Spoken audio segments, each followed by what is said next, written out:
Good morning. एक बार फिर से उसी कॉन्सेप्ट को हम कंटिन्यू करते हुए कॉन्सेप्ट जो बता रहे थे कि खर्च अगर फिक्स रहेगा तो मूल्य का उल्टा खपत हो जाता है। उसी पे एक और क्वेश्चन, इस बार खपत में चेंजिंग किया है और मूल्य में कितना परसेंट कम बेसी करेगा वो पूछ रहा है। यदि खर्च फिक्स रहेगा, खर्च यहाँ भी फिक्स है, खर्च अगर फिक्स है तो जितना खपत है उसका उल्टा मूल्य हो जाएगा। तो खपत में यहाँ जो है 42.84% का वृद्धि कर रहा है। तो हम खपत लिखते हैं, खपत में 42.84% का वृद्धि कर रहा है। 42.84%। हम जानते हैं कि 1/7 जो होता है 14.28% होता है। 1/7 14.28%। इसमें अगर 3 से गुना करेंगे तो इतना हो जाएगा, इसमें 3 से गुना करेंगे 3/7 आ जाएगा। तो इसके बराबर आ जाएगा। तो 42.84% का मतलब हो जाएगा 3/7। ये हो जाएगा 42.84%। तो 42.84% 3/7। अब खपत में जो है 42.84% का वृद्धि किया, नीचे वाला हमेशा 100% के बराबर, 7 हो जाएगा 100% के बराबर।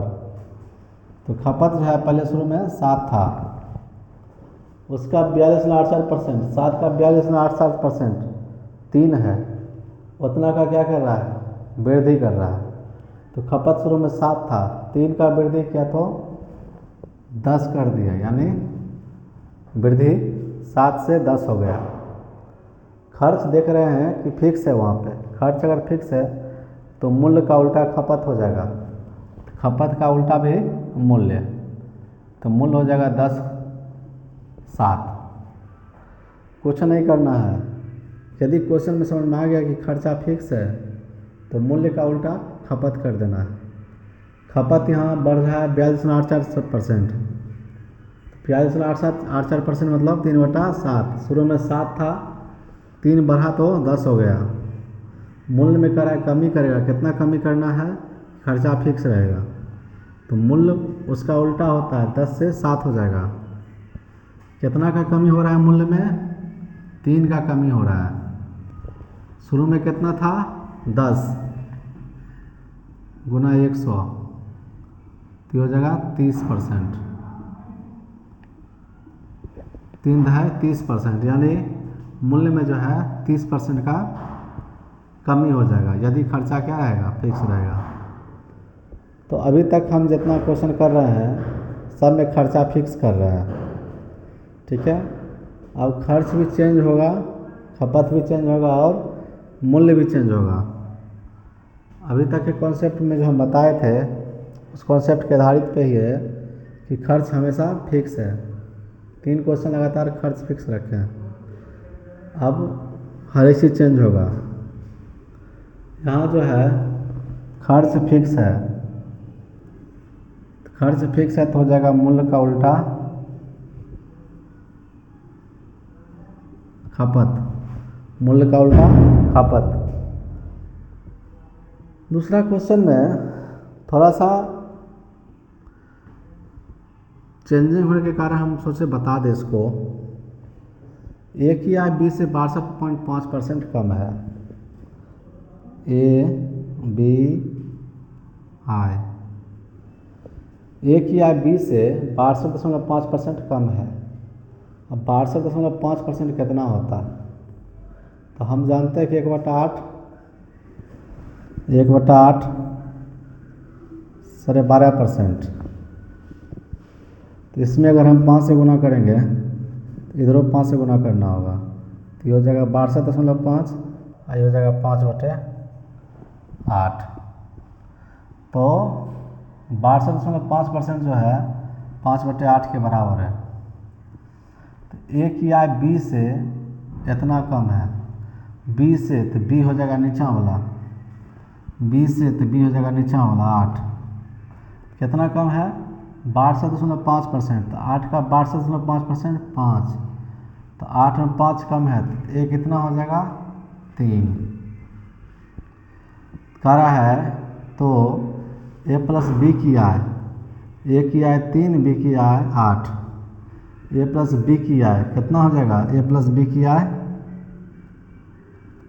11, ए से ए कितना है 3, ए से कितना कम है, अच्छा ए से कितना अधिक है, सॉरी ए और बी किया 11 हुआ, जो ए से कितना अधिक है, ए से कितना अधिक है 8 अधिक है, 8 अधिक है, ए प्लस बी किया जो है ए से 8 अधिक है, ठीक है। अब पूछ रहा है परसेंटेज कितना अधिक है, तो ए से बोल रहा है तो ए कितना हो जाएगा 3, 8 अधिक है ए से, तो जिसके साथ से लगा लेगा वो नीचा आएगा 8/3 गुना 100। अभी निकलेगा परसेंटेज में 1/3 होता है 33.33%, इसको हो जाएगा 800/3%, जो कटकाएगा वो है आंसर आएगा। परसेंटेज में जो निकल जाए भाग देख चेक कर लेंगे। अप्रॉक्स ये आएगा 26 या 78 20, 26 या 78 206 समथिंग यही परसेंटेज हो जाएगा। 266 कुछ परसेंट आएगा, तो यही मान इसका आएगा। क्वेश्चन में बस थोड़ा सा था ए प्लस बी कॉम्बो लिया गया, थोड़ा सा कन्फ्यूजन नहीं रहे, इस आधार पे बनेगा, ठीक है। अब हम क्वेश्चन में जितना पहले क्वेश्चन में जो था खर्च फिक्स कर रहे थे, अब हम खर्च फिक्स नहीं करेंगे।